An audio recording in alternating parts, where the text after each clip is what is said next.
Céu azul, sol forte, tempo firme, pura ilusão, né? Nesse verão de 2010 a gente já sabe o que vem por aí. Água, muita água. Um verão que o paulistano jamais vai se esquecer. Verão de inundações, alagamentos, enchentes, árvores caídas, muito prejuízo, muito sofrimento. E a piadinha da vez agora aqui em São Paulo é a seguinte: para sobreviver, ou você tem um barco, ou então um bom jipe como esse aqui. Jipe é uma palavra que já faz parte do vocabulário português. Ele vem de uma abreviação, GIP, GP, General Purpose, que vem a ser, numa tradução livre, alguma coisa como pau para toda obra. Era essa a abreviação dos primeiros jipes fabricados durante a Segunda Guerra Mundial. Veículos que depois da guerra acabaram ganhando as suas versões urbanas.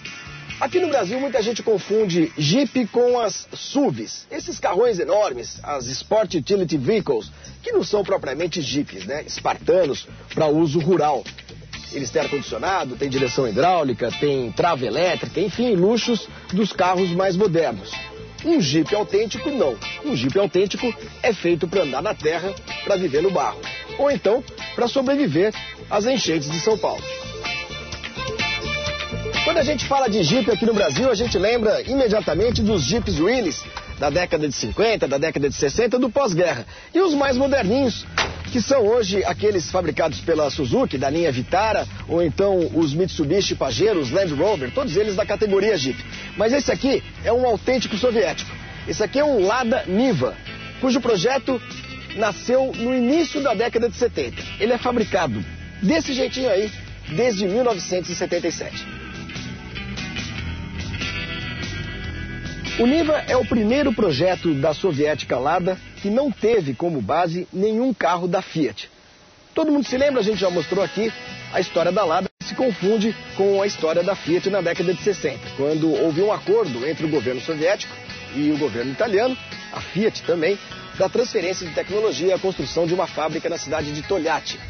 Os primeiros carros da Lada eram baseados no modelo 124 da Fiat.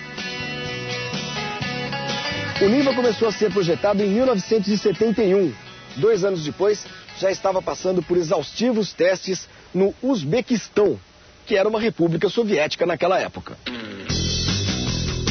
Niva é uma palavra que em russo quer dizer campo, e ele era feito justamente para isso, esse Jeep aqui, para andar nas estepes russas e também para encarar as más condições das estradas soviéticas naquela época, na época ainda do comunismo. Mas é um carro que acabou ganhando uma legião enorme de fãs no mundo inteiro.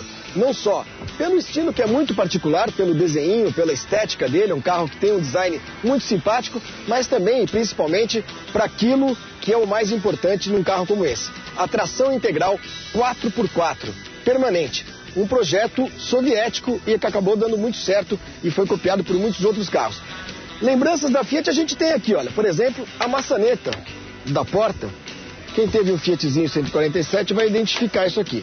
E também, lá na frente, quando a gente abre o capô, já teve um Fiatzinho? Lembra disso? Era assim que a gente abria. E lembra disso aqui, ó? Step dentro do cofre do motor. Também foi uma invenção da Fiat. Algo que a gente passou a ter aqui no Brasil em meados da década de 70 no Fiat 147. Projeto todo soviético na parte de tração, suspensão independente na frente, eixo rígido atrás, mas o motorzinho era o mesmo do Laika, aquele sedã quadradinho que veio aqui para o Brasil também, o motor que teve origem no bloco do Fiat 124. Nesse ano aqui, esse Niva aqui é 1991. O motor é 1.6 com carburador, gasolina, e o Niva chegou a ser fabricado também com motor 1.7 e depois um motor 1.9 a diesel, motor feito pela Peugeot, exportado para alguns mercados, especialmente na Europa Ocidental.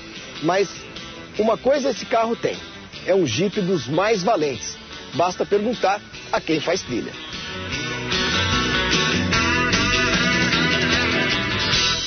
Não é o caso desse carro aqui especificamente. Esse Niva 91 foi criado no asfalto. Não tem nada que não seja original.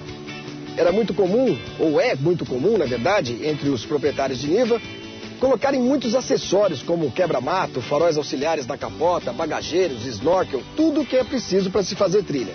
Mas esse carrinho aqui mal conheceu a lama. E é por isso que esse é um Niva bastante raro. perto do que a gente ainda vê por aí no Brasil. Carros que acabaram sendo muito modificados, às vezes até no motor, com o uso de motores AP.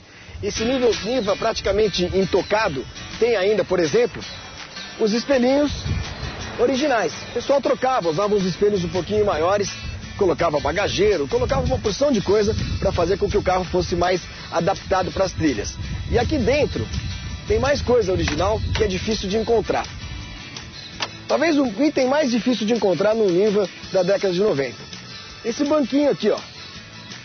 Esse banquinho que era ruim em termos de conforto, ergonometria, e esse encosto de cabeça que só servia para anão, né? Até eu que sou baixinho, quer ver? Ó, não encosto a cabeça desse encosto. Então o pessoal o que fazia? Trocava os bancos, colocava bancos de outros carros para ganhar um pouquinho mais de conforto, especialmente, como eu disse, nas trilhas, onde o carro chacoalha muito, aquela coisa toda. Mas o grande barato desse Niva aqui é que ele tá com tudo no jeitinho, da maneira com a qual ele acabou saindo da fábrica em Tolyatti, lá no comecinho dos anos 90. Muita gente reclama que os carros russos, soviéticos, têm linhas quadradas, fora de moda, mas não era bem o caso do Niva, não. O Niva até que tinha aqui algumas curvinhas sensuais, como o pessoal costuma dizer. É um carro que tem um estilo bastante interessante, curtinho, 3,74 metros apenas de comprimento, 1,64 de altura e um ótimo espaço, 23,5 centímetros aqui de vão livre do chassi do monobloco. Aliás, esse carro é um monobloco, até o chão. Com essas características, ele acabou caindo na graça do público brasileiro.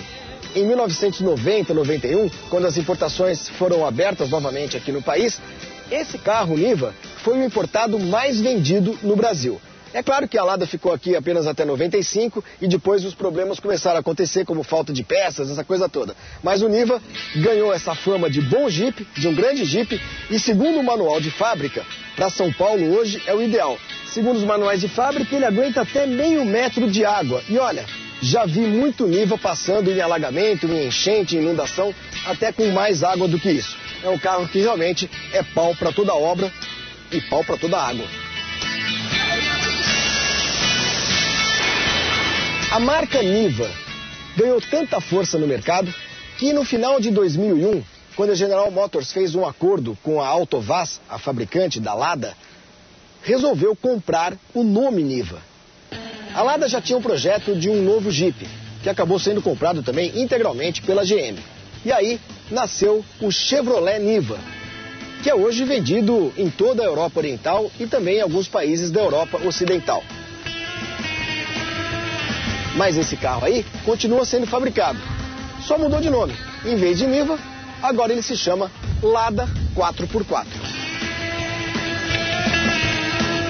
Um Jeep não pode ter muito nhenhenhé, muita frescura, ainda mais se for fabricado na União Soviética. É por isso que o Niva tem apenas aquilo que é essencial para o seu funcionamento e para, claro, fazer trilha e encarar terrenos difíceis. Marcador de gasolina, pressão de óleo, um contagiro, um velocímetro com odômetro parcial, marcador de temperatura e as luzes que indicam o uso da tração reduzida.